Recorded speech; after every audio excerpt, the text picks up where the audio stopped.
Puji Tuhan. Sebentar ya Bapak Ibu.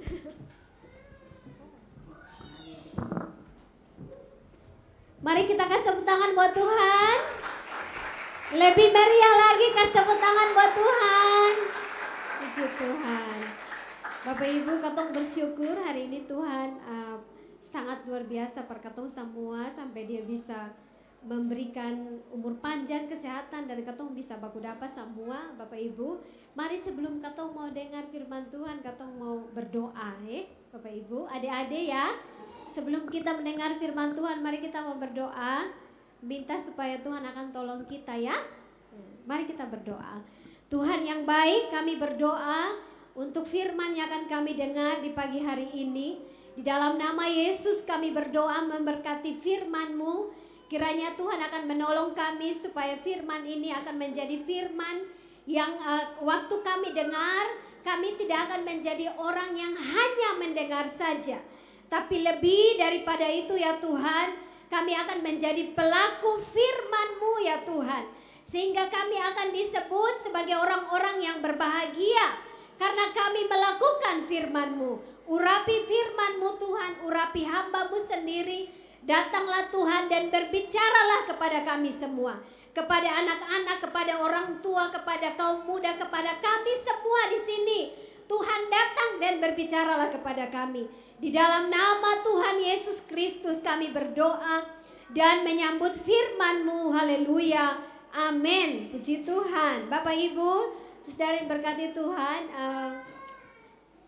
saya pikir saya tidak usah menyebutkan nama saya lagi. Tadi Ibu Evi sudah, kalau kami di sekolah minggu biasanya kan bilang kakak toh. Jadi tadi Kak Evi sudah memperkenalkan nama saya. Jadi saya pikir tidak perlu lagi saya harus bilang nama saya ya. Sebenarnya saya bukan pertama kali ibadah di sini, Bapak Ibu Saudara, Mama Papa semua adik-adik.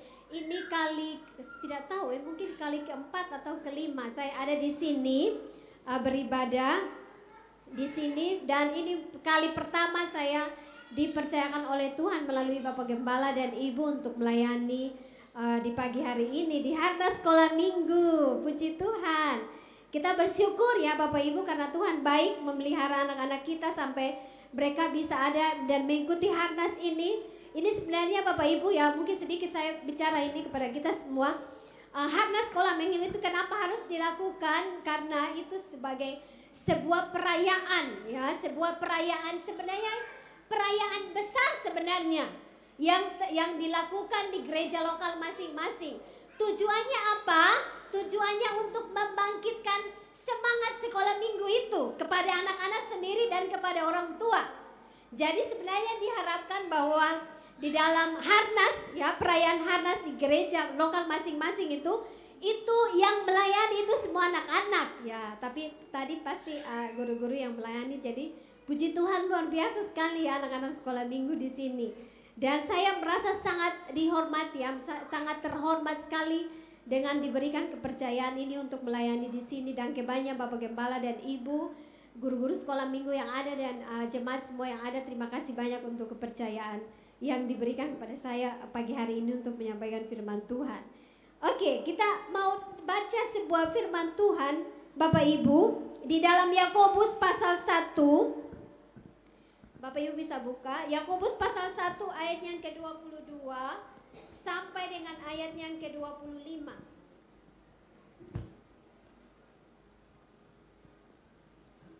Mohon maaf saya lagi flu jadi mungkin suaranya sedikit berbeda.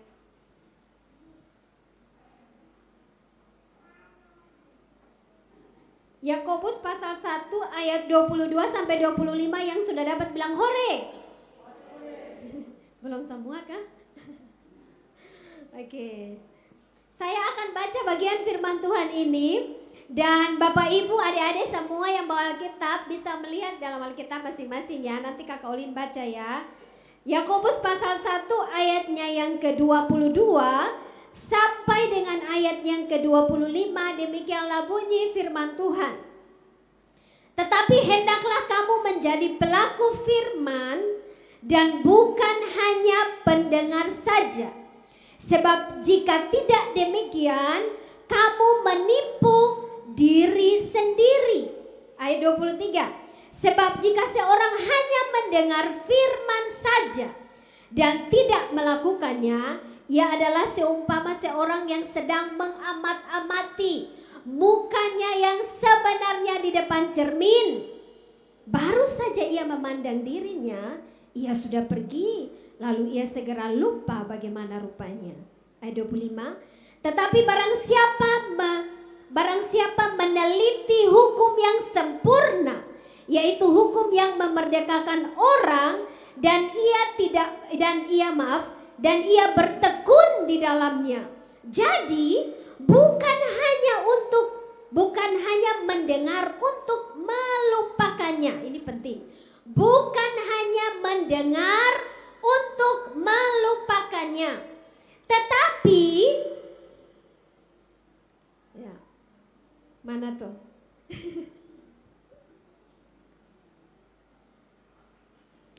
Dan bukan hanya mendengar untuk melupakannya, tetapi sungguh-sungguh melakukannya, ia akan berbahagia oleh perbuatannya. Semua bilang amin. Bapak Ibu, tema Harnas Sekolah Minggu di tahun ini materi yang kami dapat, yang akan saya share kepada Bapak Ibu semua. Ini materi yang dikasih dari pengurus nasional untuk dibagikan secara serempak di setiap daerah-daerah yang ada di seluruh Indonesia, supaya semua satu katong bicara hal yang sama, yang keluar dari kemana-mana ya. Sekalipun memang ada banyak hamba Tuhan yang pada akhirnya berbicaranya tuh lebih mencari lebih dalam tentang makna ini, tidak apa Bapak Ibu. Tapi hal yang saya bagikan kepada kita semua pagi hari ini, ada dua bagian yang ingin saya bagikan kepada kita semua tentang bagian ini, dan temanya itu adalah let's do it atau lakukan. Coba semua bilang ayo lakukan.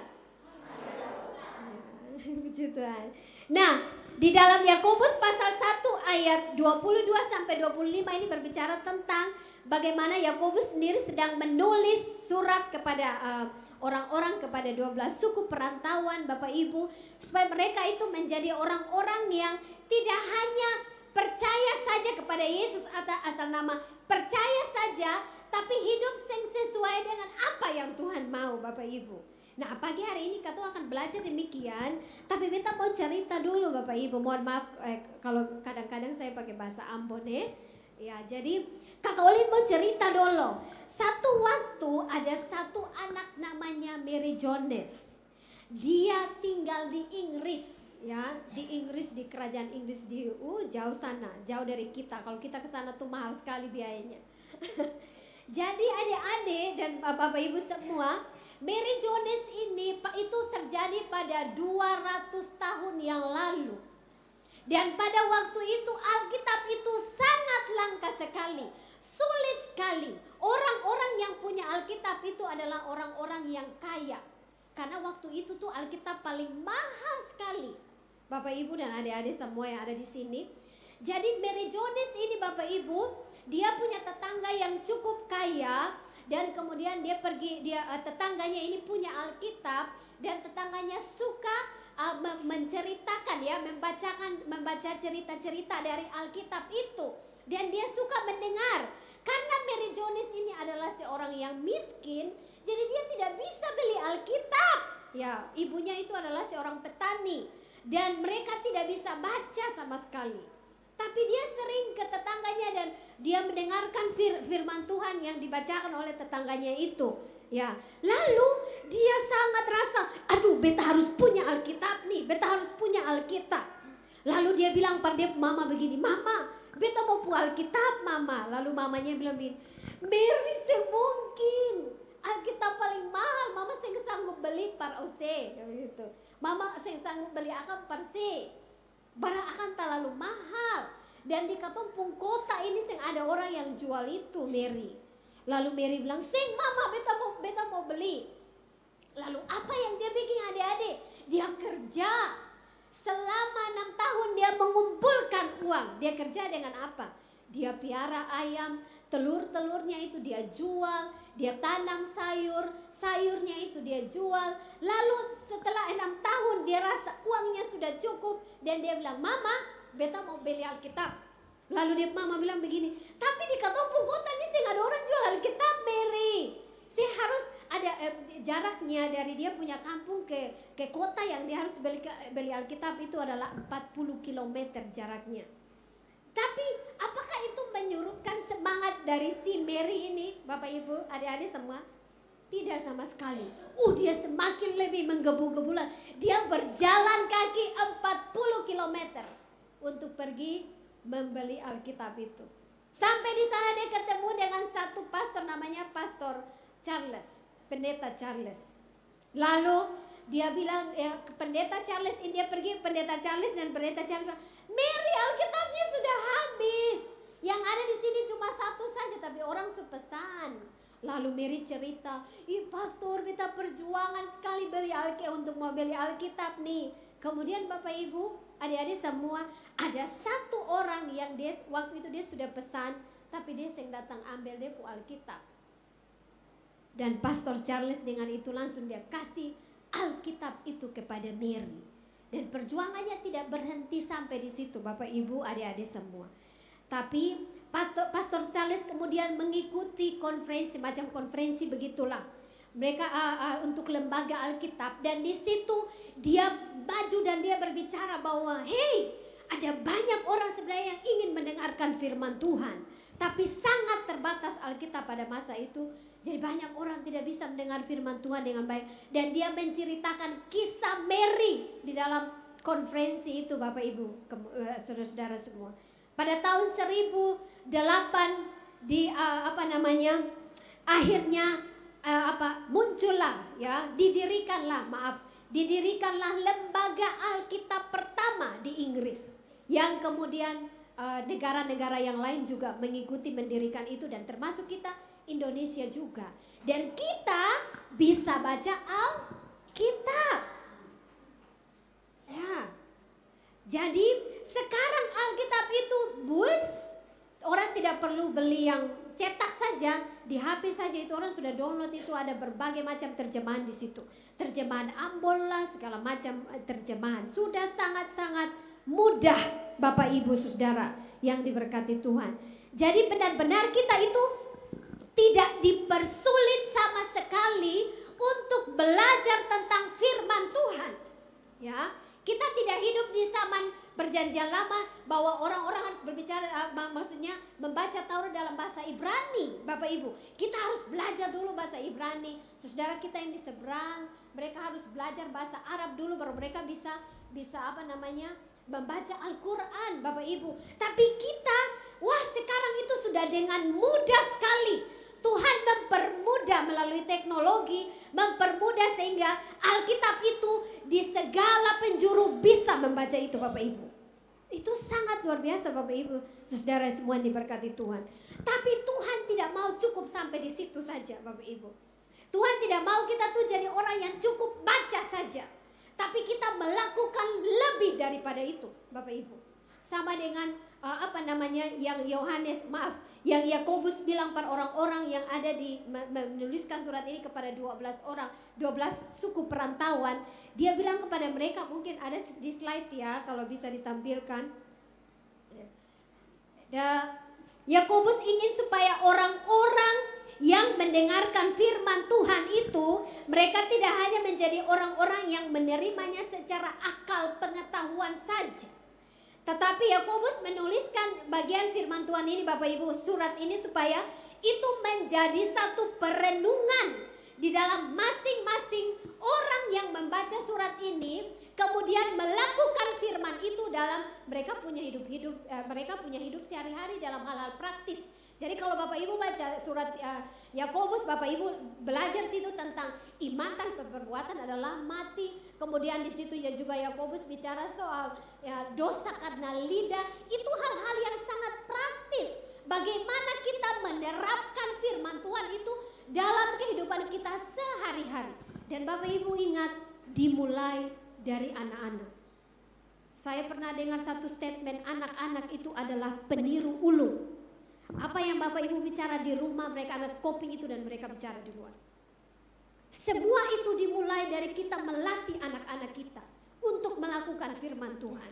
Bapak Ibu, kita bisa merancangkan bahwa anak saya harus jadi dokter, jadi apapun, tidak apa-apa, dan mungkin itu akan bikin kita merasa sebagai orang tua kita akan rasa sangat bangga sekali Bapak Ibu. Tetapi kalau kita lihat hidup mereka Bapak Ibu, di hidup sesuai dengan firman Tuhan, itu lebih membanggakan daripada mereka jadi orang yang terkenal tapi dosen hidup dalam firman Tuhan Bapak Ibu. Jadi itu dimulai, lakukan itu, dimulai dari keluarga kita, dari generasi kita yang anak-anak kita Bapak Ibu. Supaya dari mereka itu mereka akan meneruskan firman Tuhan, teladan itu kepada generasi yang berikutnya. Saya menuliskan di sini bahwa mendengar firman Tuhan itu baik, sangat baik, baik. Saya tidak melarang Bapak Ibu mendengar firman Tuhan. Mendengar firman Tuhan itu baik. Tetapi melakukan firman Tuhan itu jauh lebih baik. Semua bilang amin. Terima kasih. Mendengar firman Tuhan itu baik Bapak Ibu. Karena firman Tuhan mengatakan bahwa iman itu timbul dari pendengaran. Dan pendengaran akan firman. Tetapi lebih baik lagi adalah kita melakukan firman itu, karena itulah yang dikehendaki oleh Tuhan. Bagaimana kita punya Alkitab, Bapak Ibu bisa 1 tahun baca ini berapa puluh banyak kali. Tapi kalau saya bikin akang percuma saja Bapak Ibu. Saya bisa.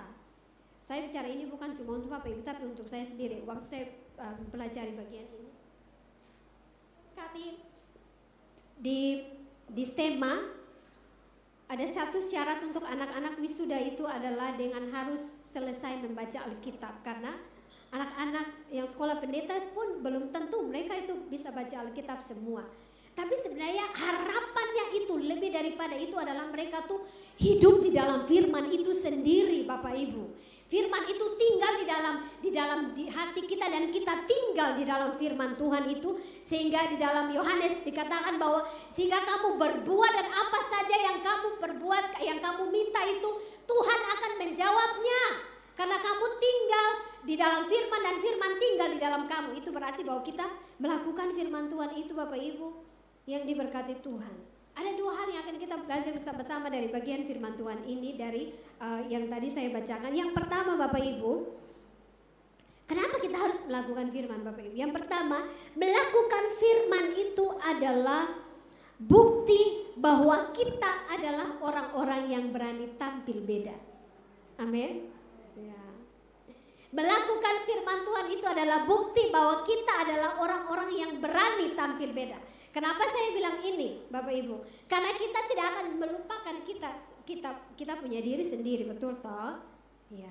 Seperti firman Tuhan mengatakan di sini bahwa jangan kamu tuh menipu dirimu sendiri, begitu. Karena kalau sebab jika seorang hanya mendengar firman saja dan tidak melakukannya, ia seumpama seorang yang sedang mengamat-amati mukanya yang sebenarnya di depan cermin. Baru saja ia memandang dirinya, ia sudah pergi, kemudian ia lupa bagaimana rupanya.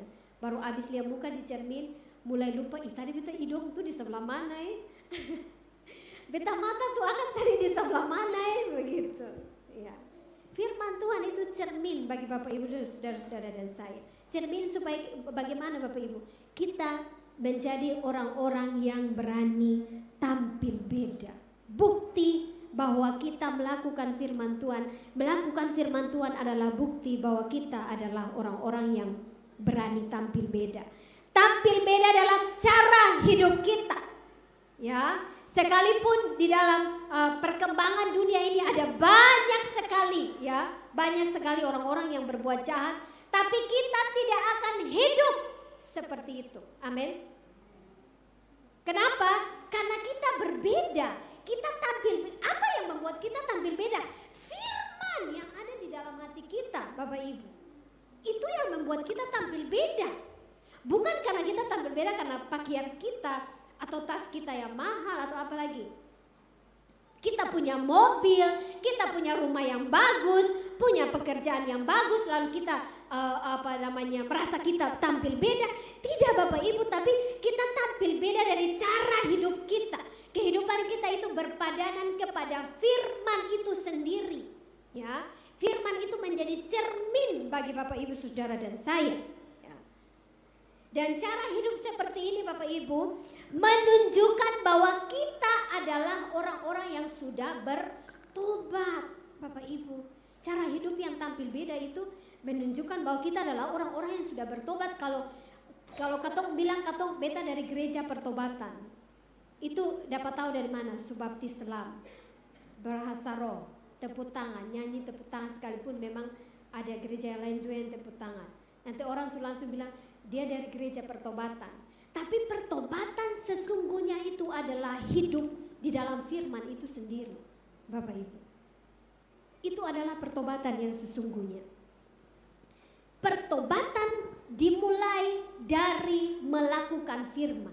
Jadi sekalipun kita sudah ada di gereja pertobatan bertahun-tahun, sudah bisa bahasa roh, bernubuat, berdoa orang mati bangkit, orang sakit disembuhkan dan sebagainya, tidak melakukan firman, mohon maaf Bapak Ibu, semua itu akan hilang, karunia itu akan hilang Bapak Ibu.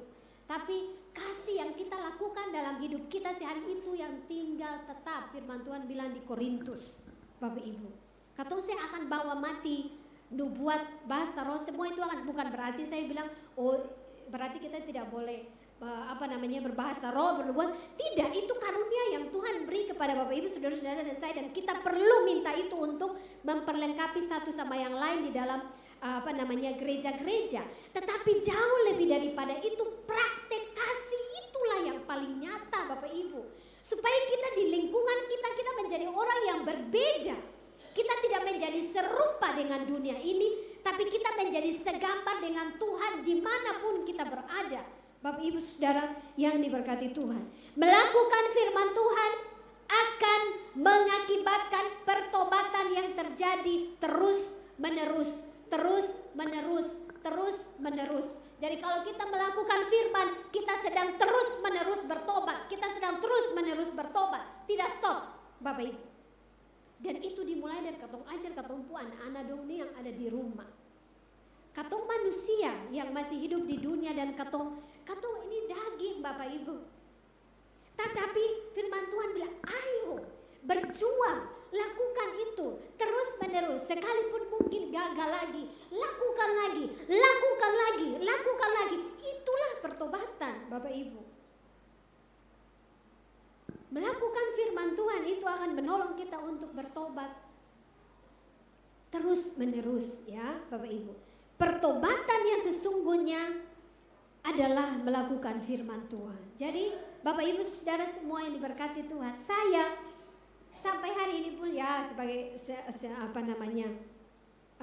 seorang hamba Tuhan pun saya bergumul Bapak Ibu. Saya di STEMA, saya ada di sebagai pengawas asrama, dan sekarang kami kemarin ada mahasiswa baru itu ada berapa?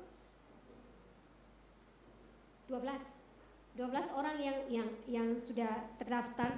Dan setiap pergantian tahun ajaran yang baru dan untuk ketemu anak-anak yang baru itu pergumulan buat saya. Karena saya harus mempelajari, anak baru lagi, lihat dong sesuaikan dan dong sikap lagi semua, itu pergumulan bagi saya Bapak Ibu. Dan kalau Tuhan tidak menolong saya Bapak Ibu, saya tidak tahu ya, saya menolong anak-anak, membimbing anak-anak yang bukan keluarga saya, yang datang dari berbagai macam latar belakang, dan itu sangat menguras emosi dan energi saya. Kadang tuh kayak mau keluar kata kasar juga bisa ya.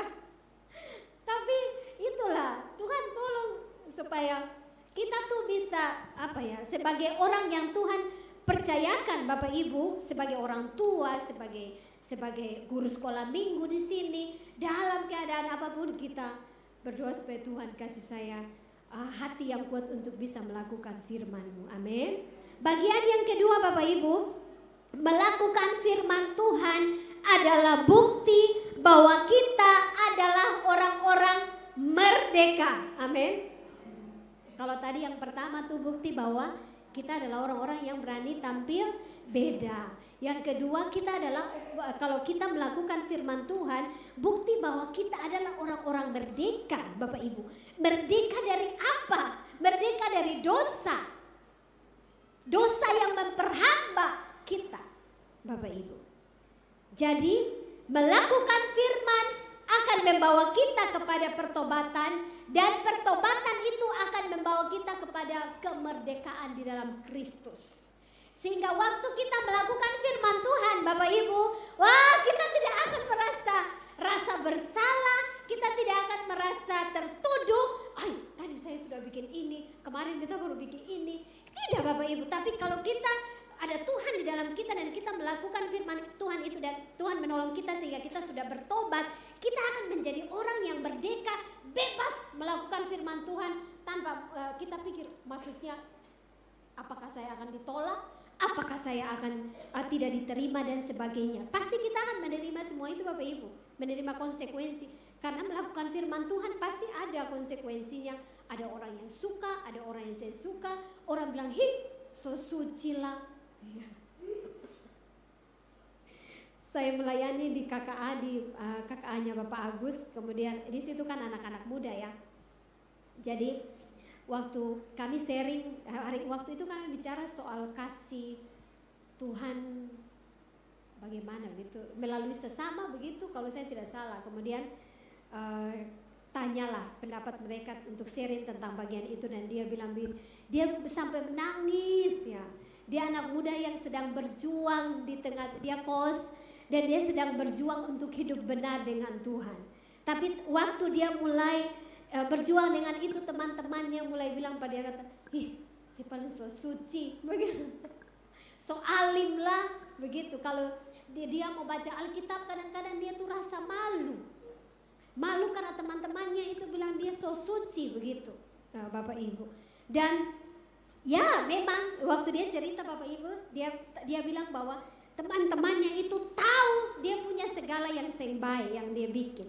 Dan saya bilang, iya memang betul. Kalau orang tahu katong pun semua yang baik, apa yang nanti katong mau coba untuk hidup baik, orang bilang, "Ih, parlente," begitu. Tapi itu kata manusia. Firman Tuhan tidak berkata begitu. Kalau kita tahu bahwa kita sudah bebas dari dosa, Tuhan sudah tolong kita sehingga kita sudah dibebaskan ya dari dosa, Bapak Ibu, kita akan menjadi orang-orang yang merdeka. Hidup merdeka di dalam Tuhan itu akan menjadikan kita sebagai pribadi yang bebas melakukan firman Tuhan itu. Di mana saja kita ada, tanpa kita takut tertolak, tanpa kita takut dikucilkan, Bapak Ibu. Saya bicara ini, Bapak Ibu, sebenarnya saya bergumul dengan bagian ini. Untuk bisa menjadi garam dan terang di tengah-tengah orang yang tidak percaya. Ya. Orang yang paling berbahagia, saya tulis di sini, Bapak Ibu. Orang yang paling berbahagia di dunia ini adalah orang yang tidak terikat dengan apapun di dunia ini. Dan salah satunya terikat dengan dosa. Dia adalah orang yang paling berbahagia. Dia berjalan di dalam sukacita yang luar biasa. Dia berjalan dengan hati yang bebas dan percaya kepada Tuhan dengan luar biasa. Karena dia percaya bahwa dosanya sudah dihapuskan dan dia berjalan sebagai orang yang bebas. Bapak Ibu, saudara semua diberkati Tuhan. Saya mau bersaksi, saya pernah ada di dalam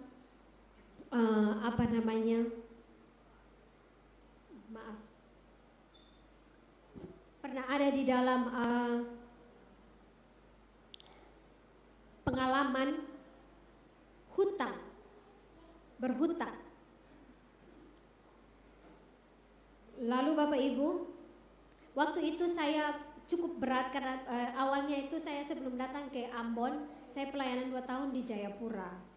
Dan di sana saya sambil melayani di sebuah gereja, saya melayani di satu yayasan penginjilan, dan di situ saya sebagai bendaharanya juga. Kemudian dapat gaji yang, kalau Bapak Ibu sudah pernah ke Jayapura dan bekerja di sana ya tahulah, di sana tampak bagus tuh. dapat gaji yang ya lumayan besar Bapak Ibu ya. Dan kemudian waktu Ibu Mary bilang, Rolly balik sini jual. Ibu Mary biasa panggil saya Rolly. Ya kalau kakak-kakak biasa kenal saya dengan Olin. Balik di Ambon jua bantu ketemu di sini. Begitu karena memang waktu saya kuliah juga saya sponsornya dari sekolah juga, jadi saya dikasih waktu pelayan 2 tahun, saya kemudian balik. Lalu waktu saya kembali, adik saya tinggal di Jayapura dan dia kuliah di sana. Dan di sana biaya hidup itu mahal sekali Bapak Ibu. Kemudian saya kasih pindah dia ke Surabaya dan saya kembali ke Ambon. Dia kuliah di sana dan dia tinggal di kos dan segala macam. Lalu adik saya kuliah di kebidanan. Dan bersamaan juga adik saya yang bungsu juga kuliah. Jadi paling setengah mati Bapak Ibu, sangat setengah mati. Tuhan menolong saya sehingga saya bisa kuliah adik saya yang perempuan dia selesai. Lalu kemudian adik saya yang laki-laki belum selesai sampai sekarang. Tapi waktu itu dia karena tinggal di kos, jadi jauh dari rumah kami Bapak Ibu, dan mama bilang begini, beli dia motor 1 juta biar kredit. Lalu saya bilang, oh iya sudah mama.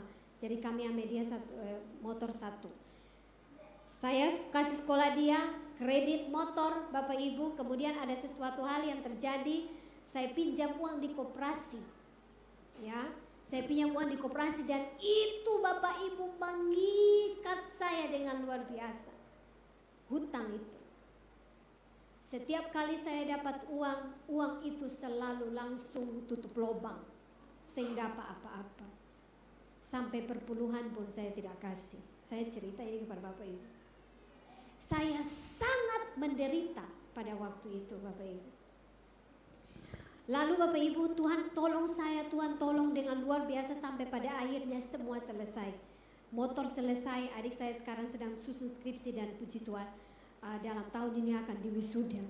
Lalu Bapak Ibu singkat cerita, saya kemudian mengambil keputusan, beta saya mau lagi hidup di sini. Akan selesai, beta saya mau lagi. Jadi setiap kali seperti kayak mama ya, mama bilang, bagaimana nih, ini begini. Beta bilang, ma berdoa saja, beta saya mau pinjam lemah, cukup sudah ma. Beta saya bisa bikin apa-apa ma, beta mati. Saya ada di dalam dosa hutang itu Bapak Ibu, itu kira-kira 3 tahun mengikat saya dengan sangat lama, dan di situ ada dosa-dosa yang lain lagi terjadi Bapak Ibu, melahirkan dosa yang lain terjadi. Kenapa saya cerita bagian ini Bapak Ibu? Karena ini pengalaman saya diperbudak ya Bapak Ibu. Saya merasa diikat, diperbudak dengan bagian ini Bapak Ibu. Sampai pada waktu di mana saya mengambil keputusan untuk berani dan bilang, beta saya mau lah, saya mau keluar dari itu.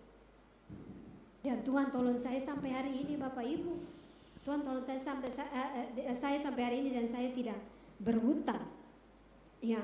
Jadi Bapak Ibu, kalau kita menjadi orang yang bebas, kita tidak akan hidup di dalam tuduhan. Waktu kita mau melakukan firman Tuhan, kita akan melakukannya dengan rasa bebas yang luar biasa. Tidak akan terintimidasi dengan suara-suara dari iblis mungkin yang tahu di telinga kita, sebegini, sudah jam bikin, sebegini, seorang tuh begini, sudah jam bikin, memang orang begini. Itu hal-hal yang ditaruh oleh iblis di dalam pikiran dan hati kita sehingga kita tidak menjadi orang yang betul-betul merdeka di dalam Tuhan dan melakukan firman Tuhan itu Bapak Ibu. Sehingga setiap kali kita dengar firman Tuhan kita selalu gagal dan tidak melakukannya. Ya Bapak Ibu, saya sekali lagi ini bukan cuma untuk Bapak Ibu tapi untuk saya.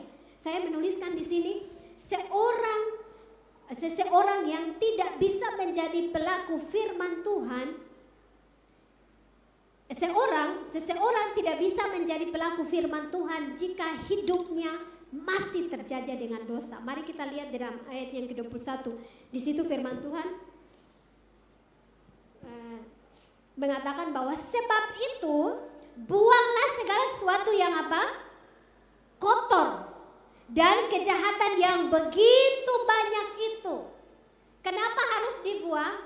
Karena kita tidak bisa menerima sesuatu yang baru dari Tuhan kalau kita tidak buang yang kotor dulu dari pikiran kita, dari hati kita. Supaya apa Bapak Ibu? Firman Tuhan selanjutnya mengatakan bahwa dan terimalah dengan lemah lembut firman yang tertanam di dalam hatimu, yang berkuasa menyelamatkan jiwamu. Jadi kita tidak bisa menjadi pelaku firman Tuhan kalau kita masih terjajah dengan hal-hal yang duniawi ini, Bapak Ibu. Kalau pikiran kita masih kotor, kalau hati kita masih kotor, sing bisa Bapak Ibu. Makanya Yakobus bilang, buang semua itu dulu. Buang semua itu, kasih bersih semua itu dulu. Minta Tuhan supaya Tuhan menyucikan kita. Itu yang tadi saya bilang, pertobatan itu. Dan firman yang lemah lembut itu akan masuk, tertanam di dalam hatimu. Firman itulah yang akan menyelamatkan jiwamu. Bapak Ibu, tidak ada yang lain, tapi firman Tuhan itu. Saudara semua yang diberkati Tuhan, pada akhirnya saya mau bilang bahwa ayo kita lakukan firman Tuhan. Sekalipun mungkin katong rasa, aduh setengah mati, ya setengah mati, katong pasti akan bayar harga Bapak Ibu. Tapi mari katong sama-sama, beta ajak Bapak Ibu, beta juga rasa setengah mati Bapak Ibu. Tapi ayo mari katong lakukan firman Tuhan. Ayo katong tampil beda, amin. Ayo katong buktikan bahwa katong ini adalah hamba-hamba kebenaran. Katong adalah orang-orang yang membawa pesan kepada dunia yang sedang gelap ini. Kita adalah terang, kita adalah garam, ya. Kita adalah surat-surat yang terbuka. Kita adalah bau harum Kristus. Orang akan lihat kita berbeda. Amin. Tuhan Yesus kiranya memberkati kita dengan bagian firman Tuhan ini Bapak Ibu. Saya terbatas dengan kata-kata, tapi saya berdoa supaya Tuhan tolong katong semua supaya katong mengerti firman ini di dalam katong pikiran, dan katong seperti yang tadi saya bilang, katong sing hanya mengerti mendengar, tapi jauh lebih baik adalah katong menjadi apa? Pelaku firman Tuhan.